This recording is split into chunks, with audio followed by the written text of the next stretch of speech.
कथित तौर पर चोपड़ा विधानसभा के घिन्नी गांव ग्राम पंचायत के बूथ नंबर 141 पर जानकीगंज गांव के रहने वाले जहांगीर आलम की जान चली गई।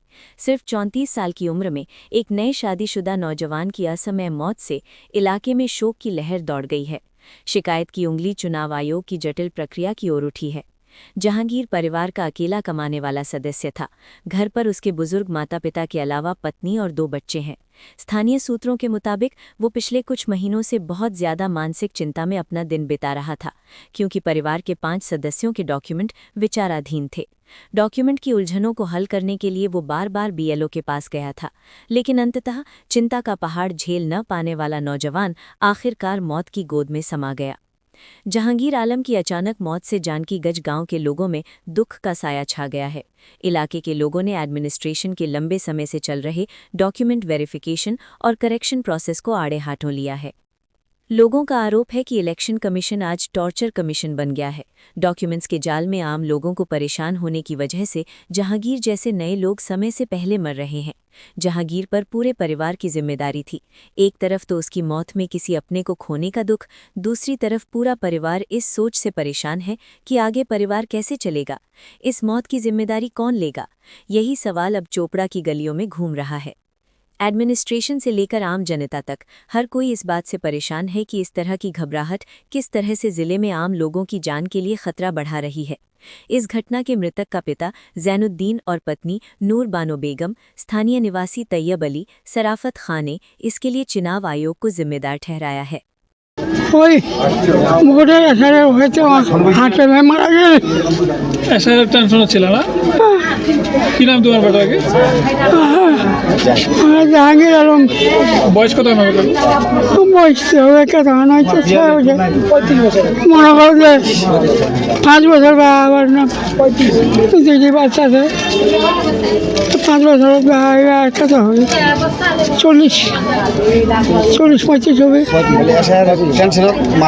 মারা যাবে টেনশন। তোমার বাড়ির কি কেউ বিবেচনাধীন ছিল ভোটার লিস্ট? ভোটার লিস্ট তো খুলছে,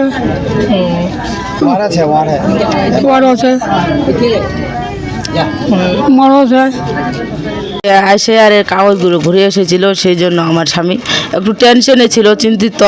তবু এই আইসক্রিমের দোকান করছে, আমাদের জমি জায়গা কিছুই নেই, এমনি খাই, ব্যবসা করি, খাই আইসক্রিমের দোকান করে। তবু দোকান নিয়ে গিয়েছিল, ওখানে হার্ট অ্যাটাক করে টেনশনের জন্য মারা গিয়েছে। এসআরের জন্য। ওনার নাম কি বিবেচনাধীন রয়েছে? হ্যাঁ, ভোটার লিস্টের কাগজ ঘুরে এসেছে এসআরের। মানে ও কি করছিল কাজ? আইসক্রিমের দোকান করে। আর কত ছেলে রয়েছে? একটা ছেলে একটা মেয়ে। এখন কি করে সংসার চলবে?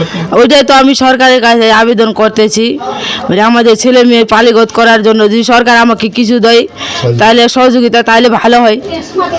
এটা ব্যাপারটা হচ্ছে, ছেলেটা তো খুব সুস্থ, কালকেও দোকান নিয়ে গেছে, কিন্তু এর পুরা পরিবারের ওই বিচারাধীন নাম এসছে তো ভোটার লিস্টে, এর জন্য এই ছেলেটা খুবই পেরেশানি ছিল। বিএলও সাহেবের কাছে বারবার যায়, কিন্তু বিএলও সাহেবও কোনো ই করতে পারেনি, বিচারাধীন আছে বলে বলছে ওদিকে যা হবে দেখব। এই ছেলেটা এই জন্যই ওখানে হঠাৎ করে টেনশনে মারা যায়। এদের বাড়ি কজন বিবেচনাধীন রয়েছে? বিবেচনাধীন শুধু ওর বাবা মা ছাড়ে দিয়ে সবকটাই আছে। মারা গেছে। হ্যাঁ হ্যাঁ হ্যাঁ, উনিও বিবেচনাধীন তো, সেই টেনশনে মারা গেছে। সেই টেনশনে মারা গেছে। ওর নিজেরও নামটা আসেনি, আর ওর বাবারও নামটা আসেনি, ওর দুটা পরিবারের 5 জন সদস্যের নাম আসেনি। বয়স কতটা হবে না? বয়স হবে প্রায় 30 বছর।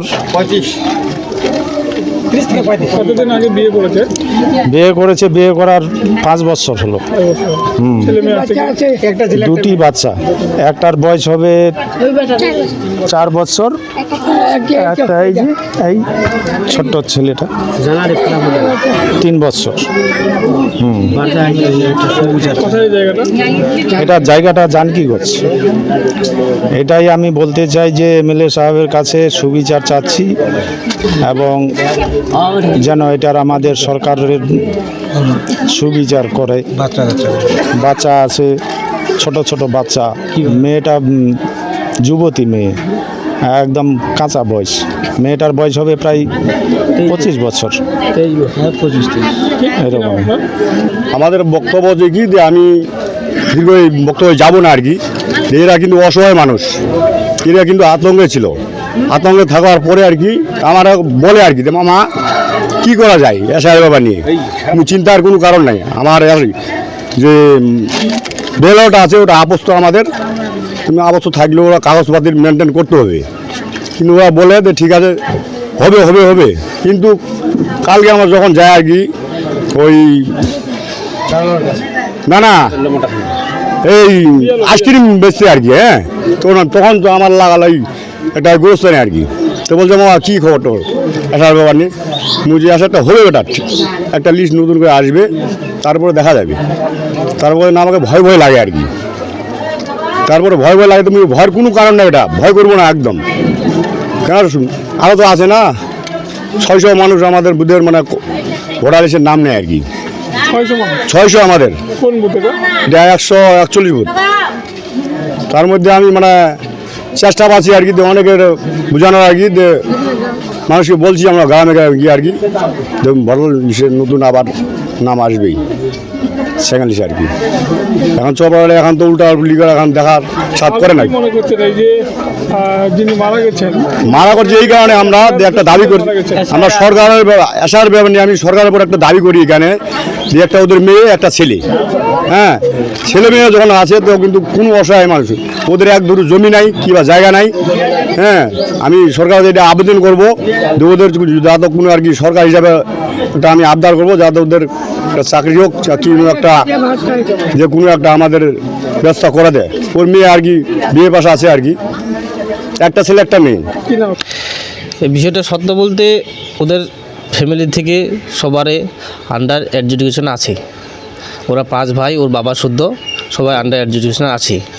ওই ওদের 3 ভাই সব বাইরে থাকে, তো একদিন বাদ আমাদের বাড়িতে আসতো।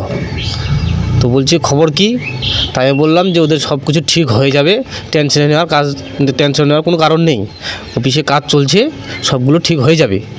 তাও ওই ছেলেটা খুব টেনশন, মানে হবে কি না এ নিয়ে খুব টেনশন করছিল। তো কালকে শুনলাম রাত্রিবেলা হঠাৎ ও মারা গেছে। এখন কী কারণে মারা গেছে জানি না, কিন্তু ওর এসআইআরের টেনশনে ছিল, এটা বাস্তব। এই হচ্ছে ব্যাপার।